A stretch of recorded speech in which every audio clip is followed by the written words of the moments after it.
Hello friends, আজকে আমি বানাচ্ছি মাটন কারি। তো সেটাই তোমাদের সঙ্গে শেয়ার করতে চলেছি। তার জন্য আমি নিয়েছি 800 গ্রাম মাটন, দই নিয়েছি 100 গ্রাম, 1 টিস্পুন হলুদ, আর 1 টিস্পুন জিরে গুঁড়ো, 1.5 টিস্পুন ধনে গুঁড়ো, আর 1 টিস্পুন এভারেস্টের মাটন মশলা, আর এখন 1 টিস্পুন মতো নুন দিচ্ছি, পরে দরকার হলে মিলিয়ে নেব। আর দিয়ে দিলাম 2 টেবিল স্পুন মতো আদা রসুন বাটা, আর 1 টেবিল স্পুন মতো সর্ষের তেল দিয়ে পুরো মাটনটাকে ম্যারিনেট করে নিচ্ছি ভালো করে। পুরোটা ম্যারিনেট করে তারপর এটা ঢাকা দিয়ে আধ ঘন্টার মতো রেস্টে রেখে দেব।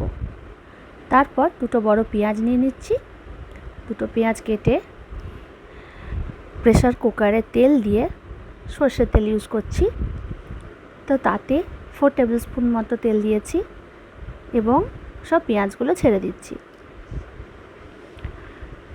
পেঁয়াজগুলো ভালো করে ভেজে নিচ্ছি। ভেজে নেওয়ার পর যখন গোল্ডেন হয়ে যাচ্ছে তখন ম্যারিনেশন করা মাটনটা ঢেলে দিচ্ছি। তারপর ওটাকে ভালো করে কষতে হবে।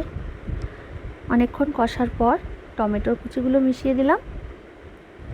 তারপর আবারও সেটাকে কষতে হবে কিছুক্ষণ। কষে নেওয়ার পর আমরা তাতে কিছু ধনেপাতা কুচি মিশিয়ে নিচ্ছি,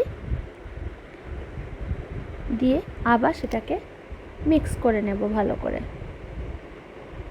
ভালো করে কষতে হবে। মাংসটা আধা ঘন্টা মতো কষলে বেশি ভালো হবে, মাটন তো। এরপর আমি 1/2 টিস্পুন মতো গোলমরিচ দিয়ে দিয়েছি। বাচ্চারা খাবে বলে আমি লঙ্কা অ্যাড করিনি, লঙ্কা গুঁড়ো, রেড মির্চ বা কাঁচা লঙ্কা দিইনি, আমি গোটা গোটা দেব।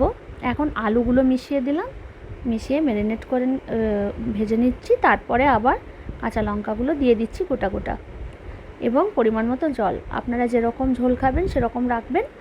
আর তাতে একটা আমি গোটা রসুন দিয়ে দিচ্ছি, ওটা আমার খুব পছন্দের, তাই আমি একটু গোটা রসুন অ্যাড করে দিলাম। এবার আমি প্রেসার কুকারের ঢাকনা বন্ধ করে দিলাম এবং এটা আমি মোটামুটি 8টা সিটি দেব। 8টা হুইসেল দেওয়ার পর রেস্টে থাকার পর খুলে দিলাম। খুলে দিয়ে লাস্ট ফিনিশিংয়ে চলে এসেছি। এবার 1 টিস্পুন গরম মশলা দিয়ে দিলাম গুঁড়ো, আর 1 চামচ মতন ঘি দিয়ে দিচ্ছি।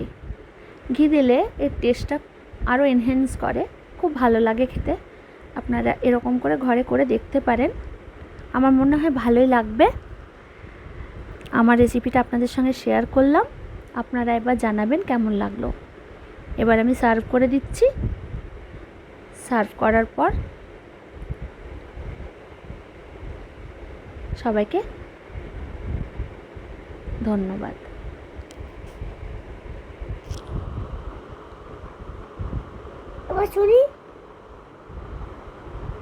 এরকম আরও অন্যান্য ভিডিও আপনাদের সঙ্গে শেয়ার করব। এখন তো আমি নতুন চ্যানেলটা স্টার্ট করেছি,